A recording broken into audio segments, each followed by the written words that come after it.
Bonjour, c'est Ursule encore. On est le 13 juin 2020.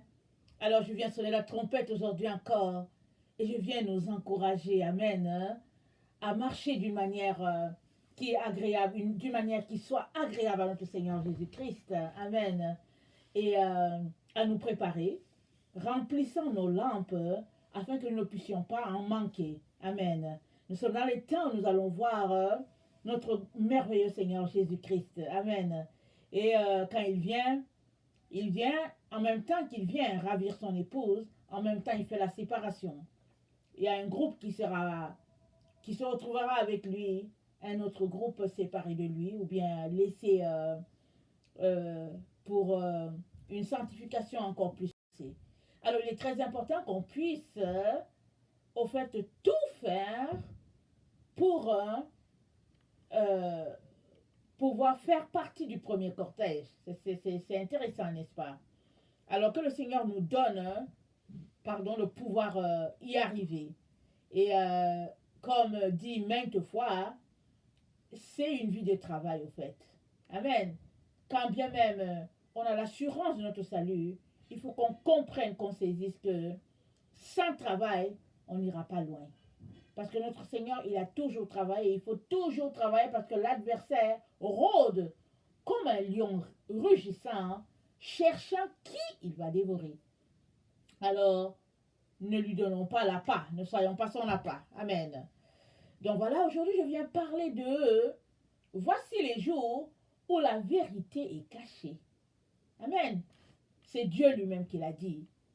Il a dit dans 4 Esdras, le verset 5, il parlait à Esdras et il lui a dit, un temps viendra sur la terre où la vérité sera cachée. Alors j'aimerais ça qu'on lise, il y a 4 Esdras 4, le verset 51 et puis le 5, le verset 1 et 2, je vais lire. Le titre, les signes de la fin des temps, je la lis dans la Taube, amen, dans la Bible Taube. C'est Esdras qui parle. Je priais et je dis, penses-tu que je vivrai jusqu'à ces jours? Qui sera là en ces jours? Il me répondit, c'est-à-dire l'ange qui parlait à Esdras, concernant les signes sur lesquels tu m'interroges, je peux t'en dire une partie. Mais concernant ta vie, je n'ai pas été envoyé pour te le dire, je ne sais pas. Concernant les signes, voici venir des jours où les habitants de la terre seront saisis d'un grand égarement, où la voix de la vérité sera cachée, et où, quant à la foi, la région sera stérile. L'injustice proliférera plus que celle que tu vois toi-même, et plus que celle dont tu as jadis entendu parler. Je vais m'arrêter là. Alors il dit, voici venir les jours où les habitants de la terre seront saisis d'un grand égarement, où la voix de la vérité sera stérile. Amen. Et l'injustice va se répandre. Alors ça ne semble pas, au fait, nouveau pour nous, n'est-ce pas? Parce que je pense que dans 1 Thessaloniciens, l'apôtre Paul nous a aussi mis en garde, nous a parlé de ce temps-là, un temps d'apostasie, un temps où les gens seront égarés loin de Dieu. Je pense que c'est 2 Thessaloniciens, peut-être 2 Thessaloniciens. Alors, je vais le lire rapidement. Et puis, il y a une correspondance un peu avec ce qui se passe là avec Esdras. Il dit, 2 Thessaloniciens 3. Attends, 2 Thessaloniciens 2, à partir du verset 3. Que personne ne vous séduise d'aucune manière, car il faut que l'apostasie soit arrivée auparavant, et qu'on ait vu paraître l'homme du péché, le fils de la rébellion, le fils de la perdition, pardon. L'adversaire qui s'élève au-dessus de tout ce qu'on appelle Dieu, ou de ce qu'on adore, jusqu'à s'asseoir dans le temple de Dieu, se proclamant lui-même Dieu. Ne vous souvenez-vous pas que je vous disais ces choses lorsque j'étais encore chez vous? Et maintenant, vous savez ce qui le retient afin qu'il ne paraisse qu'en son temps. Car le mystère de l'iniquité agit déjà, il faut seulement que celui qui le retient encore ait disparu. Et alors paraîtra l'impie, que le Seigneur Jésus détruira par le souffle de sa bouche, et qu'il anéantira par l'éclat de son avènement.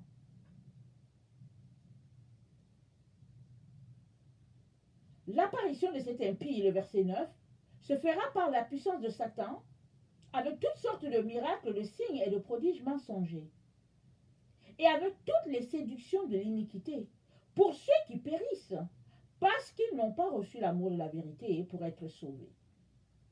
Aussi, Dieu leur envoie une puissance d'égarement, pour qu'ils croient au mensonge, afin que tous ceux qui n'ont pas cru à la vérité, mais qui ont pris plaisir à l'injustice, soient condamnés. Ça, c'est l'apôtre Paul qui nous dit.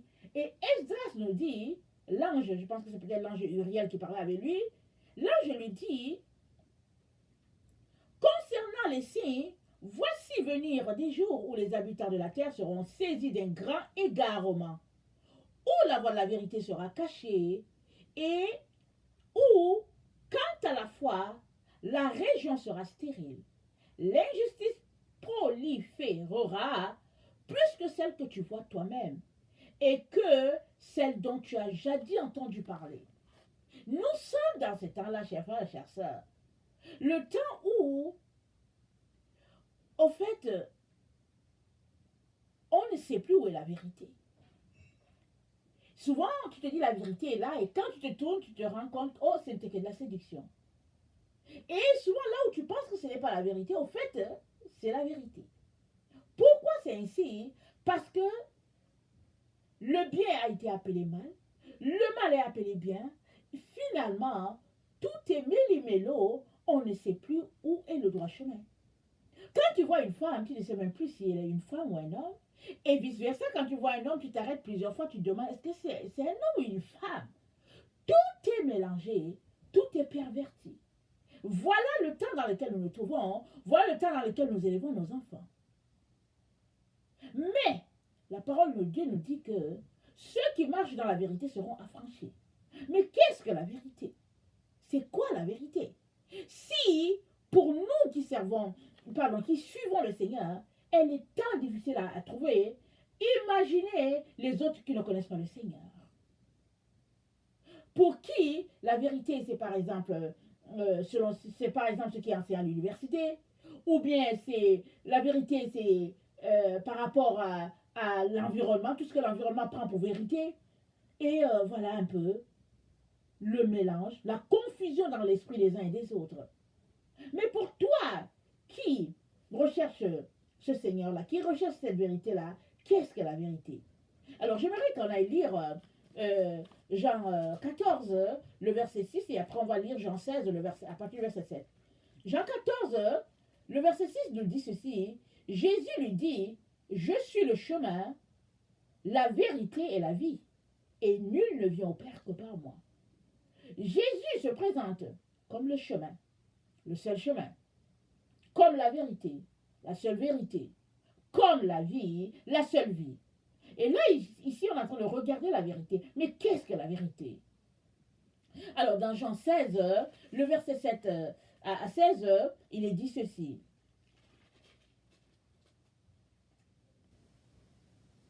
Cependant, je vous dis la vérité. C'est Jésus qui parle ici. Il vous est avantageux que je m'en aille. Car si je ne m'en vais pas, le consolateur ne viendra pas vers vous. Mais si je m'en vais, je vous l'enverrai.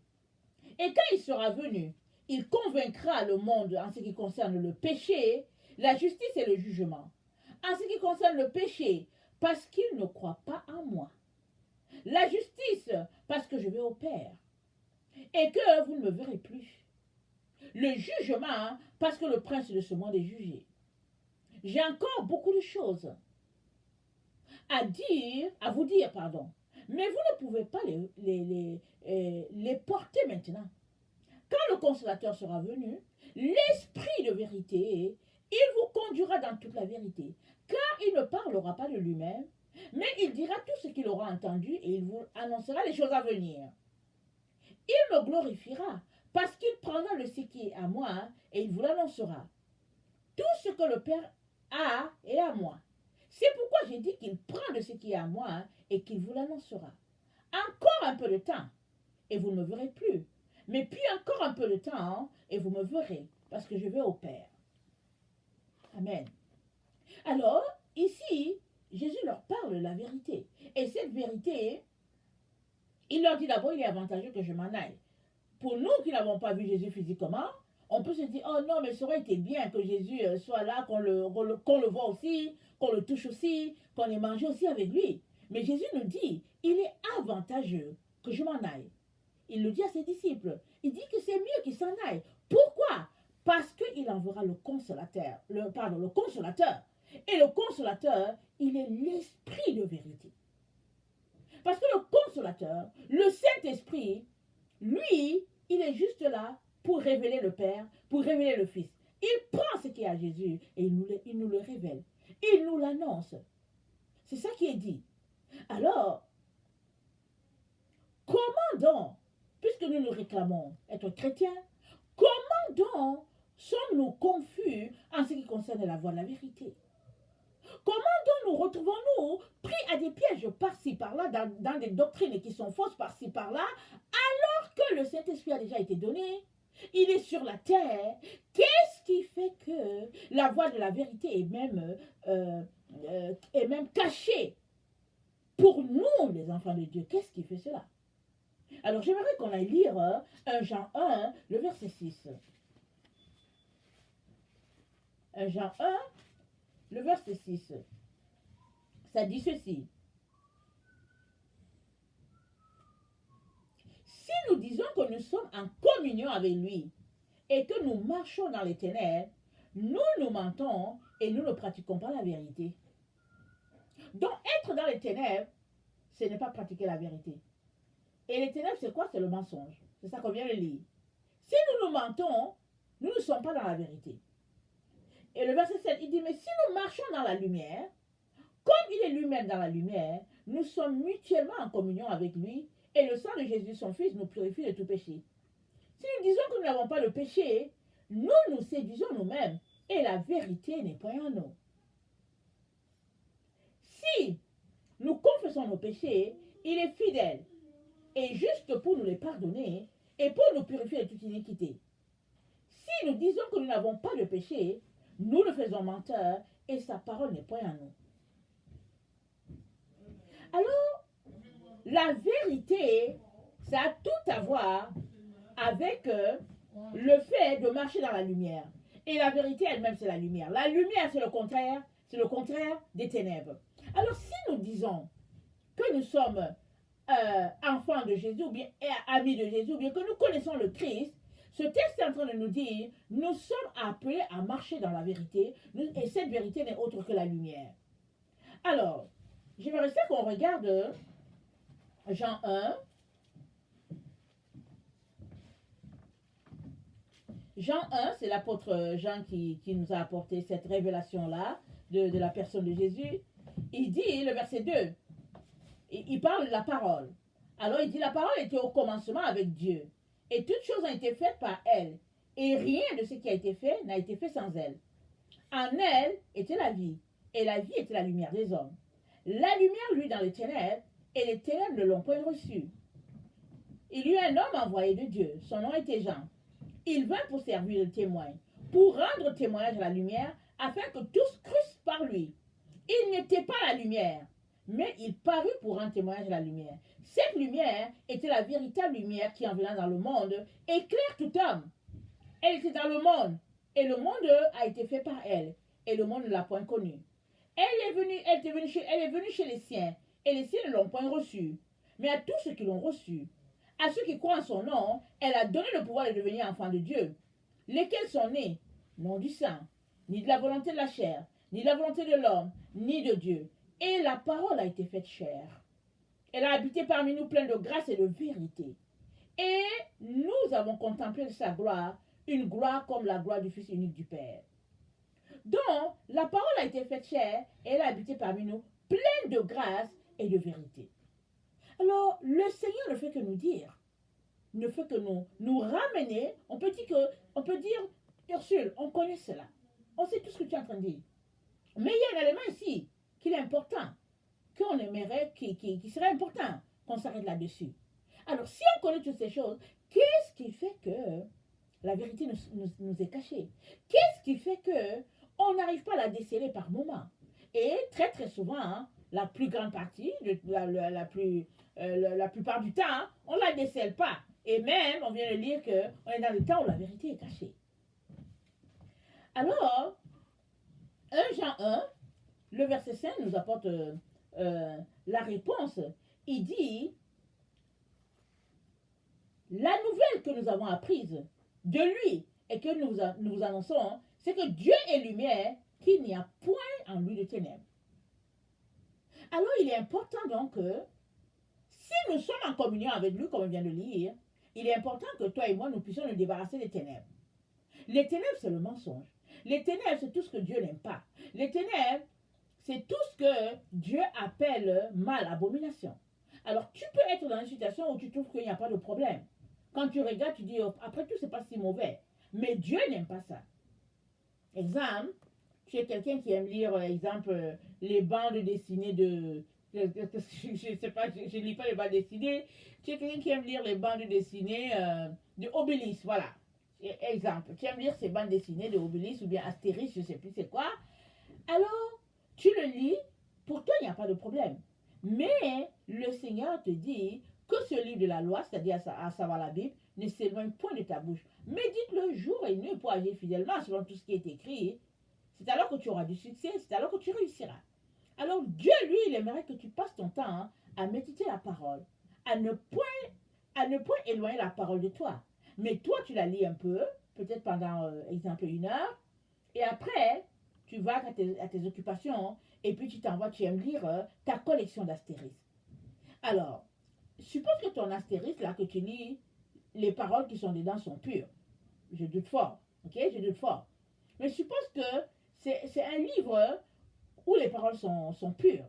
Mais le simple fait que tu prennes du temps lisant cette bande-là, plus que le temps que tu prends avec le Seigneur, alors ça devient un péché.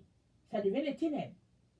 Parce que les ténèbres, c'est tout ce qui va à l'opposition de Dieu. C'est ça qui est ténèbres. Et l'amour se mesure en temps. Alors, si tu aimes quelqu'un, tu prends du temps avec lui, n'est-ce pas? Si tu aimes quelqu'un, tu parles de lui.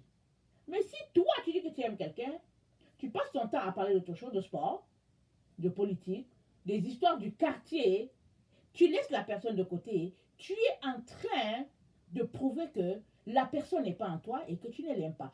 Parce que de l'abondance du cœur, la bouche parle. Alors si Jésus est abondant en toi, l'expression, c'est que quand tu parles, c'est Jésus qui sort. Si Jésus ne sort pas, pendant que tu es en train de parler, en train de faire tes activités, ce n'est pas compliqué, tu n'es pas en communion avec lui. Et ça, c'est une vérité. L'Esprit te plante, t'envoie cette vérité-là, que tu n'es pas en communion avec lui. Maintenant, tu peux demeurer toujours dans cette situation-là, qui est ténèbres, ou bien décider d'en sortir. Alors, une fois que tu décides d'en sortir, alors tu fais un pas vers la lumière. Alors, suppose que tu es dans plusieurs situations comme ça, où tu aimes le sport, tu aimes la politique, tu aimes le jardinage, tu aimes toutes les autres choses sauf Dieu.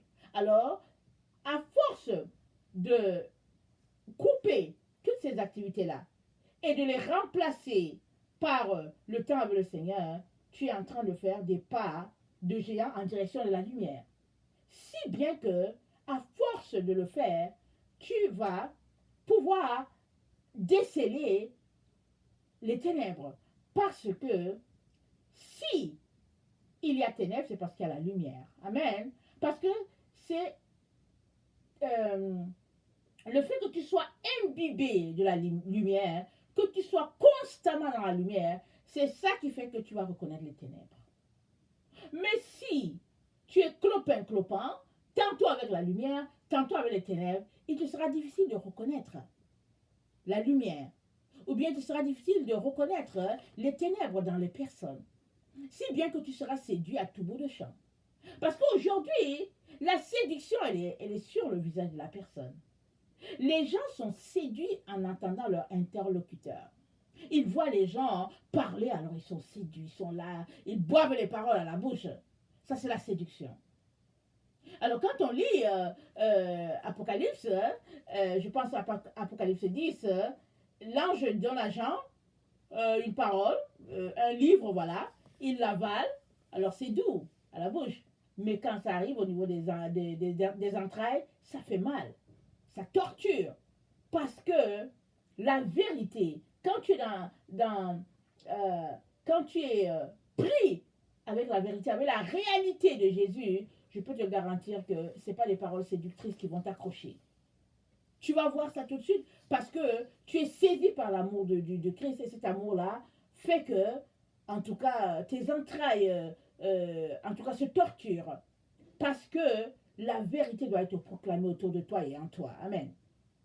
Alors, on est vraiment dans ce temps-là où c'est très difficile de savoir si telle situation c'est une situation de vérité ou bien une situation de ténèbres.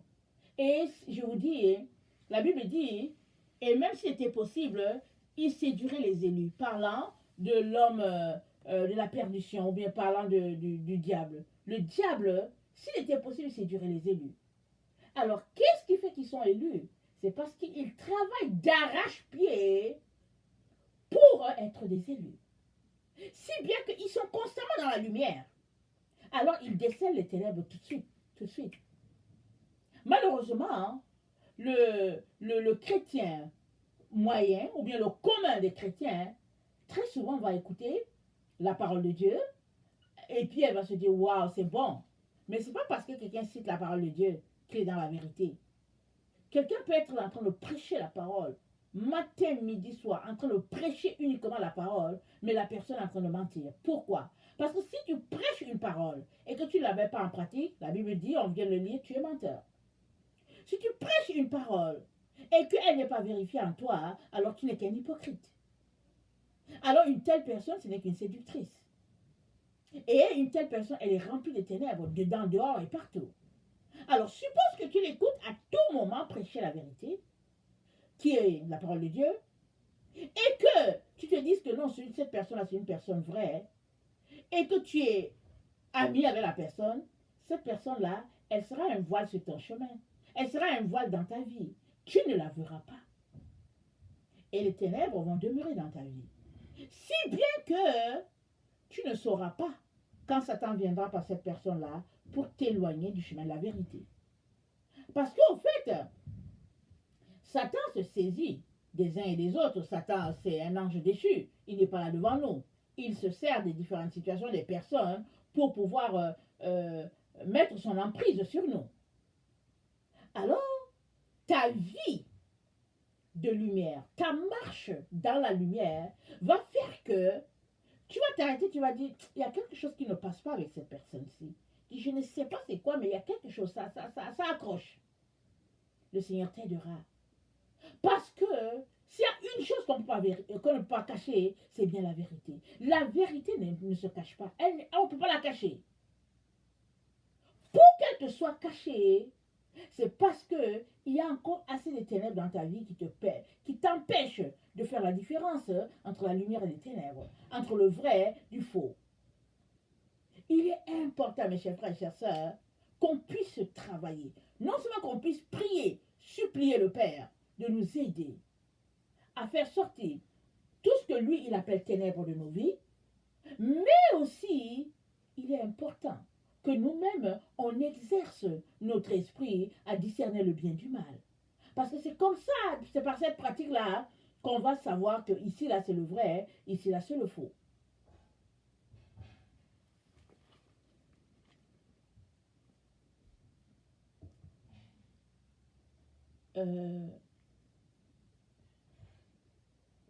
Le psaume 139, le verset 12 nous dit ceci. Le psaume 139, le verset 12.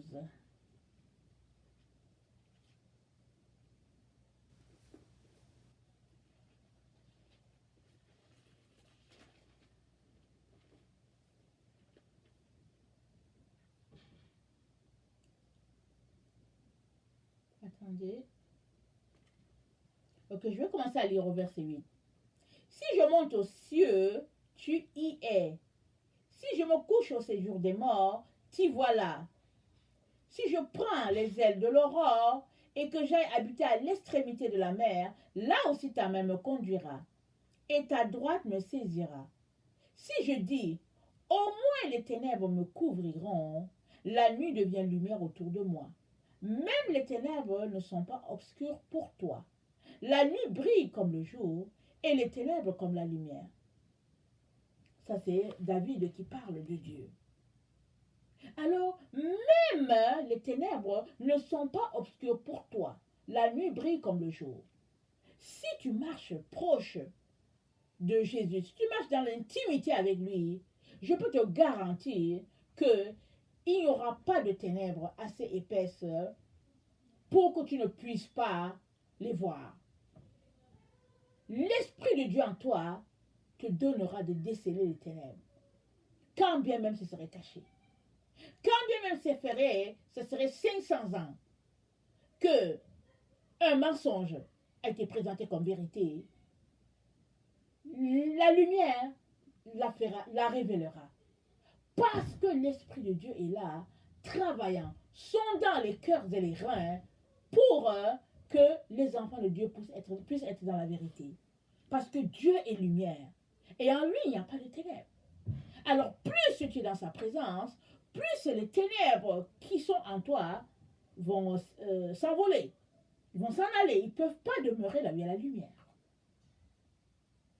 Et ainsi, la voie de la vérité ne nous sera pas cachée. Et que quand on verra quelqu'un venir, ou bien quand on verra quelqu'un sur Internet, tout de suite, sans qu'il ouvre la bouche, on va regarder, on va dire non, ici c'est du faux. Ou bien dès qu'il ouvre la bouche, une minute après, on dit non, je ne continue pas, ça suffit. Parce que tout est esprit. Les esprits se communiquent. Si tu es en relation avec des gens qui sont versés dans le mensonge va venir à toi. Voilà pourquoi Jésus a dit à ses disciples, méfiez-vous du levain des pharisiens. Et leur levain, c'était l'hypocrisie. Parce que, avec l'hypocrite, tu penses qu'il est avec toi. Tu as l'impression que vous êtes ensemble, tu lui confies des secrets, mais il n'est pas avec toi. C'est que tu lui as confié, il va le prendre pour te déchiqueter. Jésus a dit, attention, ne jetez pas les choses saintes au pourceau. Pourquoi? Parce qu'autour de nous, il y a des hypocrites un peu partout. Avant d'ouvrir ta bouche, pour livrer quelque chose de saint, assure-toi que la personne est pleinement dans la lumière comme toi-même tu es dans la lumière. Sinon, ça va se tourner contre toi.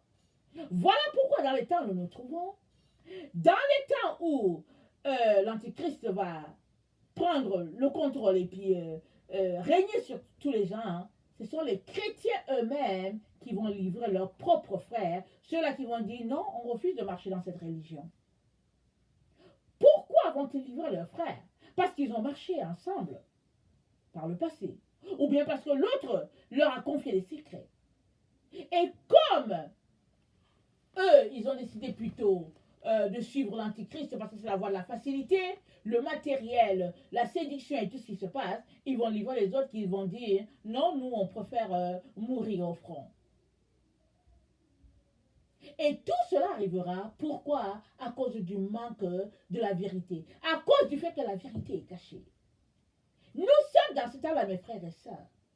Or, nous avons besoin que la vérité ne nous soit pas cachée. On en a besoin. On doit déceler la vérité coûte que coûte. Ou bien, si vous voulez, allons-y dans l'autre sens, on doit déceler les ténèbres coûte que coûte.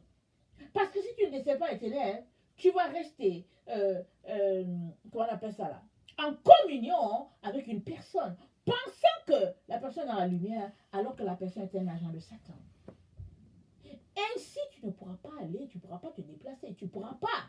Parce que ceux-là qui seront transformés, comme Paul a dit, en un clin d'œil ne seront changés, ceux-là qui seront changés, c'est ceux en qui les ténèbres ne seront pas trouvées. C'est ceux en qui il n'y aura pas une trace de ténèbres. Voilà pourquoi Jésus nous a dit, priez sans cesse, parce que votre adversaire, le diable, rôde. Et aussi, dans Luc 21, il nous a dit une vérité qui est là, et puis qu'on doit se l'appliquer à tous les jours. Je le lis rapidement, on le connaît le passage. Il a dit, prenez garde à vous-même, Luc 21, le verset 34. De crainte que vos cœurs ne s'apesantissent par les excès de manger et de boire et les soucis de la vie. Voilà les trois choses qui vont faire que nos cœurs vont s'apesantir. Mais il dit, et que ce jour ne vienne à vous à l'improviste, car il viendra comme un filet sur tout ce qui habite la face de la terre. Est-ce que nous pouvons dire que le Covid a été un filet? Oui, ça a été un filet dans la vie de plusieurs personnes. Dans la majorité, ça a été un filet. Les gens n'ont pas vu voir la maladie. Ils n'ont pas vu venir ce coup-là. Et le filet s'est étendu sur tous les habitants de la terre. Mais c'est un parfait exercice pour que quand l'Antichrist va dire à toutes les autorités, tous les présidents de la terre, tuez les chrétiens, on va les tuer. Alors ils sont tous harmonisés en disant que oui, le Covid, il y a une maladie, il y a ceci, il y a cela. Ils sont tous harmonisés. Et quand on a dit les déconfinés, ils ont dit oh oui, déconfinement et tout ça et tout. Mais ça, c'est un test. Un test pour voir comment est-ce qu'on va mettre en place tout ce système de communisme et de socialisme là, voulant vacciner les gens et tout ça. Mais les vrais enfants de Dieu vont dire non, on ne se fait pas vacciner. On ne se fait pas vacciner. Et ils vont vivre ce qu'ils sont appelés à vivre. Parce que la vérité est en eux, ils disent non, on ne cède pas. On va demeurer dans la vérité. Coûte que coûte, comme Shadrach, Meshach et Abednego. Donc, il est important que toi et moi atteignons ce niveau de sainteté, de pureté là, comme Shadrach, Meshach et Abednego, pour ne pas pouvoir tomber dans le piège de l'ennemi. Parce que si tu ne décèles pas les ténèbres dans ton frère ou dans ta sœur, cette même personne te livrera. Elle te dira, allons-y, viens, allons-y à telle réunion de prière, allons-y là, alors qu'elle s'envoie, t'amène dans la gueule du loup.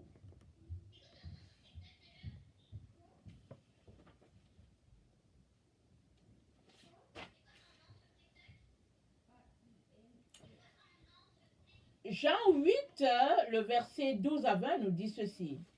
Jean 8, le verset 12 à 20. Ça nous dit ceci. Jésus leur parla de nouveau et dit, je suis la lumière du monde.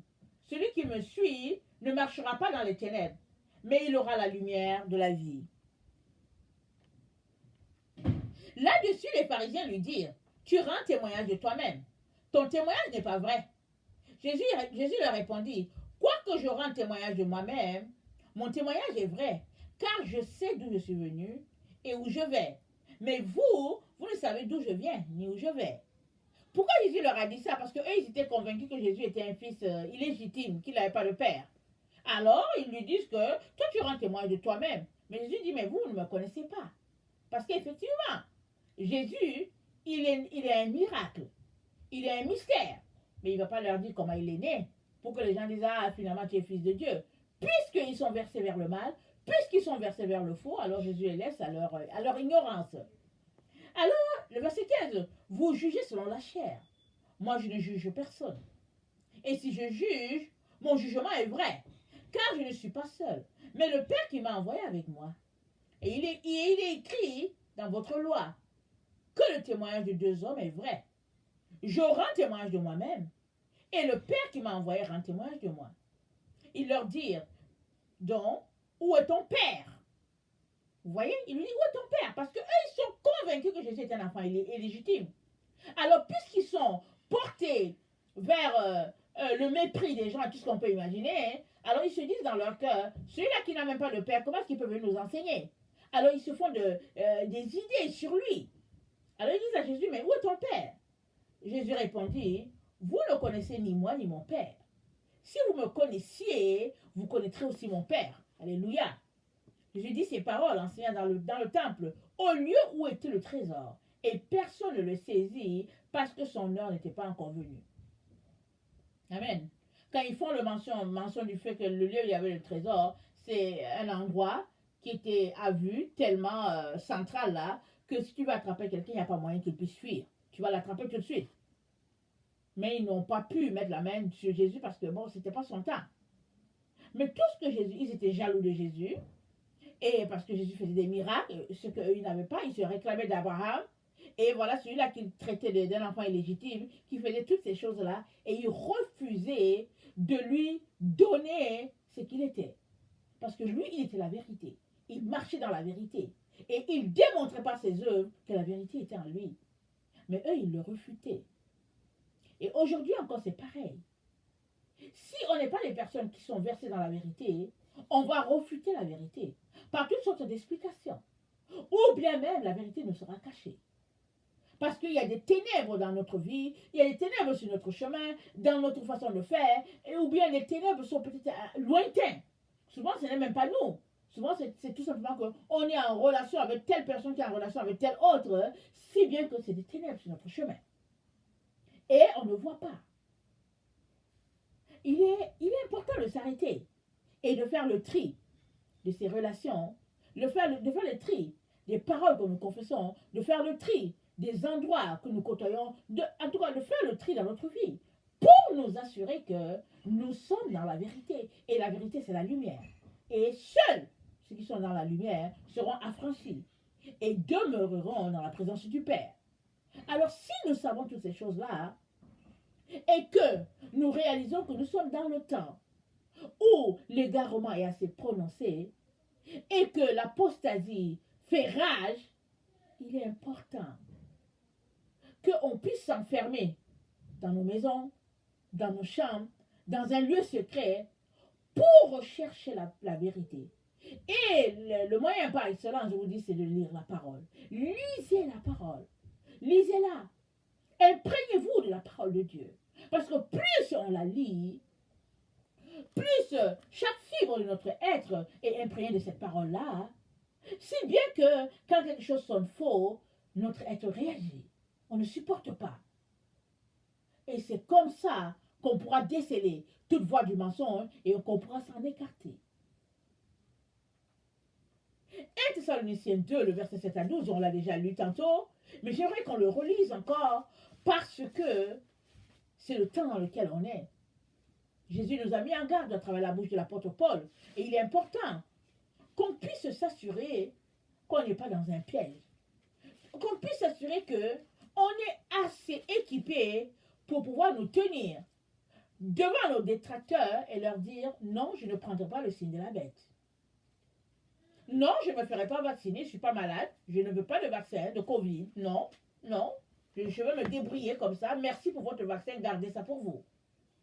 Alors, s'il faut être vacciné pour pouvoir aller dans les centres commerciaux, pour pouvoir acheter quelque chose, pour pouvoir voyager, eh bien bon, voilà, vous pouvez garder votre vaccin et puis bon, moi aussi je me débrouillerai.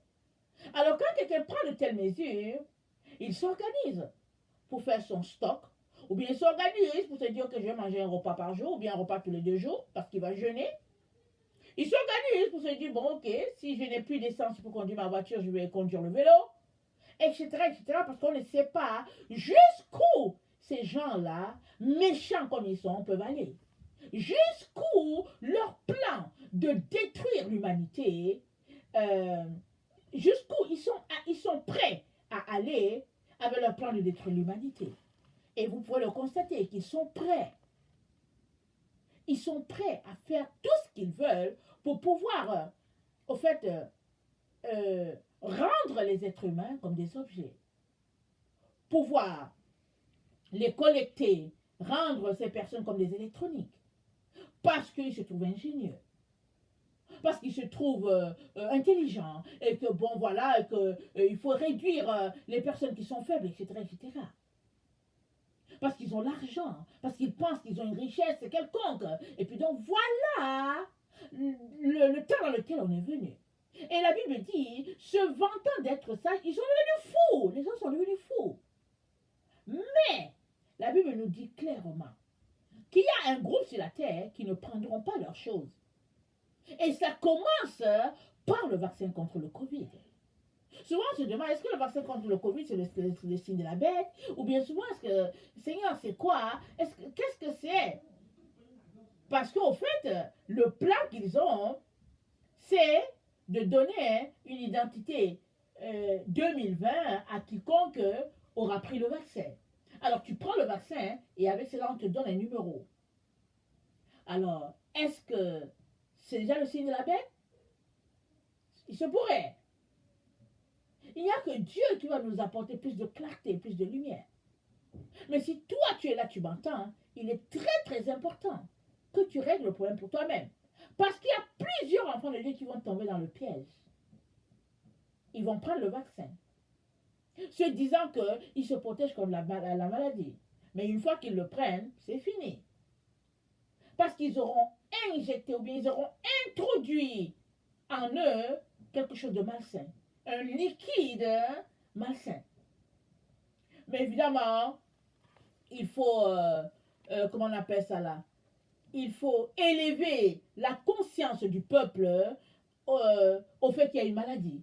Alors, les autorités font des conférences de presse par-ci, par-là, pour dire aux gens, non, il y a une maladie, prenez le vaccin. Ils sèment la peur dans le cœur des gens, et puis les gens sont paniqués, certains ne savent pas où se mettre, etc. Ça, c'est une stratégie. C'est quelque chose de... C'est la psychologie. On travaille l'esprit des gens. On le travaille de manière à ce que finalement les gens se disent que oui, c'est vrai, ils nous aiment, et en plus, non seulement on les travaille, et puis on leur distribue de l'argent. Alors quand ils voient de l'argent, ils se disent, oh, notre gouvernement nous aime, oh, on nous aime. Mais tout ça, c'est ça la séduction. La séduction, c'est dit, par toutes sortes de ruses, ils chercheront à séduire les élus. Évidemment, si tu es porté vers l'argent, oh, tu vas trouver qu'ils sont corrects. Si tu es porté vers le bien matériel, tu vas dire, oh, voilà, Seigneur, bénis notre président, etc., etc. Mais si tu es porté vers la vérité, tu vas dire au nom puissant de Jésus, je ne veux rien de leur affaire. S'ils me donnent l'argent, tant mieux, je leur ai rien demandé. Je m'en vais acheter mes vivres pour mon stock. Je fais mon stock. Parce que moi, je leur ai rien demandé. Alors, je fais mon stock. Parce que on est dans le temps où tu dois connaître la vérité. Où tu dois y marcher. Parce que tout cela, la vie de plusieurs personnes dépend de toi. Dans ce sens que, si tu es un parent, tu engageras tes enfants dans tout ce que tu es en train de faire. Si tu es un adulte, tu engageras les autres, tu engageras tes amis. Il est vraiment important que tu t'assures que tu es dans la vérité. Il n'y a pas lieu de paniquer. Dieu est avec toi si tu es un enfant de Dieu. Il est avec toi. Tu vas paniquer de quoi? Il est avec toi. Ce que tu as besoin, c'est de bâtir sur ce fondement-là qui est Christ. C'est d'asseoir ton corps, ton âme, ton esprit dans la vérité du Seigneur. De telle sorte que tes racines soient solides, un peu comme les racines du bambou. Le bambou, quand il grandit, il va en profondeur, plusieurs mètres en bas. Solide. Tu as besoin de bâtir tes racines, d'aller en profondeur dans la parole de Dieu. De telle sorte que rien ne puisse venir te perturber. Peu importe ce qu'ils diront, tu diras non, je ne prends rien.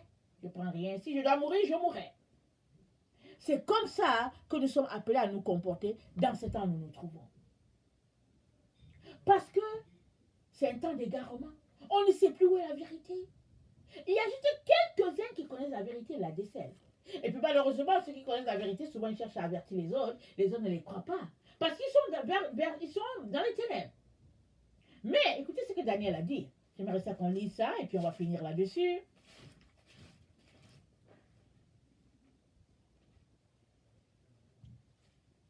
Excusez-moi, je n'avais pas préparé mon passage.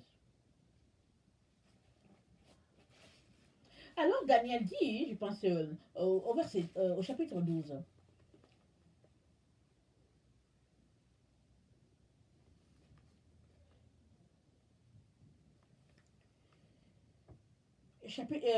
Daniel 12, le verset 7. Et j'entendis l'homme vêtu de lin qui se tenait au-dessus des eaux du fleuve.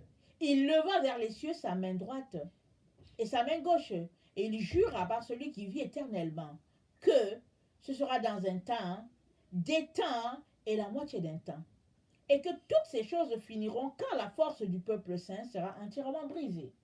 Alors viendra un temps où notre force à nous sera brisée. Mais pour le moment, ce n'est pas le temps où nous devons être brisés. Pas par tout ce qu'ils sont en train de faire. Pour nous pousser à aller prendre le vaccin et tout ça. Il viendra un temps. Et ce sera quand c'est dit, ce temps-là, ce sera après un temps, des temps et la moitié des temps. Il y aura une période de 3 ans et demi qui va se passer. Et il y aura des moments viendront où la force du peuple saint sera brisée. Le verset 8. J'entendis, mais je ne compris pas, c'est Daniel qui parle. Et je dis, mon Seigneur, quelle sera l'issue de ces choses? Il répondit, va Daniel, car ces paroles seront tenues secrètes et scellées jusqu'au temps de la fin. Amen. Ces paroles ont tenues secrètes. Et puis Apocalypse, bon, c'est la suite de ça. Amen. Les deux livres vont vraiment ensemble. Verset 10. Plusieurs seront purifiés, blanchis et épurés. Les méchants feront le mal et aucun des méchants ne comprendra.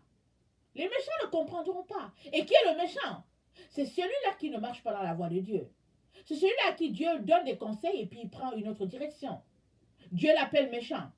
Pas parce qu'il a tué quelqu'un, etc., mais méchant dans le sens qu'il ne veut pas les conseils de Dieu et puis Dieu les appelle méchants. Alors il dit, aucun des méchants ne comprendra, mais ceux qui auront l'intelligence comprendront. Depuis le temps où cessera le sacrifice perpétuel et où sera dressée l'abomination du dévastateur, il y aura 1290 jours. Heureux celui qui attendra et qui arrivera jusqu'à 1335 jours. Et toi, marche vers ta fin. Tu te reposeras et tu seras debout pour ton héritage à la fin des jours. Amen. Il dit, plusieurs seront purifiés, blanchis, épurés. Les méchants ne comprendront pas. Mais toi et moi sommes appelés à comprendre.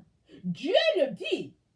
Alors si nous ne comprenons pas, allons devant le Père. Disons-lui, Père, tu as dit que nous pouvons comprendre. Je ne fais pas partie des méchants.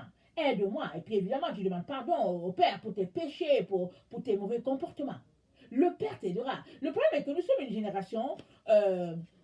génération micro-ondes. Quand nous venons devant Dieu, nous voulons qu'il nous réponde tout de suite. Après 30 minutes, bon, on veut qu'il dit quelque chose, et puis si c'est pas ça, demain on retourne encore après 30 minutes, et puis maximum une semaine, on dit non, on est fatigué. On dit non, je prie, il ne me répond pas. Mais vas-y tout le temps, pas pendant 30 minutes, augmente ton temps de 30 minutes, que ça devienne 1 heure, que ça devienne 2 heures, et vas-y de manière constante, consacre-lui tout ton temps.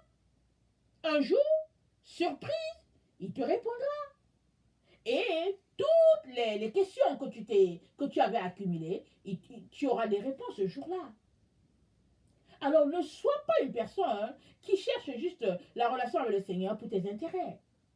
Juste parce que, bon, voilà, comme un enfant qui dit, maman, j'aimerais les biscuits, j'aimerais ceci, j'aimerais cela. Viens, bâtis ton intimité avec le Seigneur. Tu es son enfant, il t'éclairera, il te conduira de manière à ce que tu feras la différence entre le vrai et le faux, entre la lumière et les ténèbres. Parce que toi et moi sommes appelés à marcher dans la lumière, sommes appelés à vivre de vérité. Parce qu'on est dans les temps de la fin. Ces temps-là où la vérité est cachée, elle ne le sera pas pour toi et moi. Amen. Que le Seigneur bénisse sa parole et qu'il nous donne de persévérer malgré tout ce qu'on peut vivre et d'éloigner de nous la peur. Parce que l'amour, la crainte n'est pas dans l'amour. En tout cas, pour les enfants de Dieu, il n'y a pas de peur. Dieu est avec nous. Il suffit de laisser de côté toutes ces choses-là que Dieu n'aime pas. Et si tu es quelqu'un qui marche dans le péché, sors du péché. Parce que le péché, c'est les ténèbres. Alors, si tu es dans le péché, il te sera difficile de déceler la lumière. Parce que le péché en soi-même, c'est les ténèbres. Surtout si tu es dans une relation extra-conjugale. Si tu es dans une relation de concubinage. Ça, c'est un gros lot de ténèbres. C'est une étape que tu dois franchir. Sortir de là. Te sanctifier. Parce que quand tu t'unis à quelqu'un sexuellement, alors tu es tout simplement en train de dire à Jésus, dehors. Parce que nous sommes l'épouse de Christ. Nous sommes appelés à nous sanctifier pour Christ. Et nous ne pouvons pas, en même temps, dire que nous appartenons à Christ et que notre corps c'est le temple du Saint-Esprit et en même temps livrer ce corps-là à l'impudicité. Il est donc très important qu'on s'arrête et qu'on crie à Dieu afin qu'il nous aide de sortir de tous ces liens dans lesquels nous nous trouvons. Voilà, je vous aime beaucoup. Dieu davantage. Maranatha, Jésus revient et encourageons-nous. Dieu est bon, amen. Et il nous protégera. Soyez bénis. Soyez bénis.